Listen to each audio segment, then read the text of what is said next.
दोस्तों नमस्कार।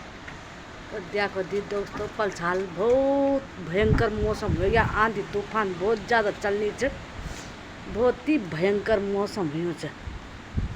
आंधी तूफान देखो दी कितना चलनी पहले। बरखा छिटका तो कोई पूर्णा छी न, पर आंधी तूफान ज़्यादा हुई छ। और पलछाल बादल लग्या छी, देखो दी कन जाना छी बादल सर सर सर सर। देखो दी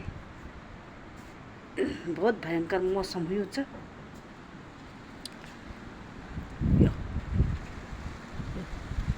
देखो दी कितना तेज हवा हुई पे, बहुत ज़्यादा। जेरी खाला छोड़ तो मौसम भयंकर कालो हो गया। लेन छिड़ौन जेरी खा जन बुल लेन छिड़ौन कालो डांड बने हो गया। यो बादल घुमना ची,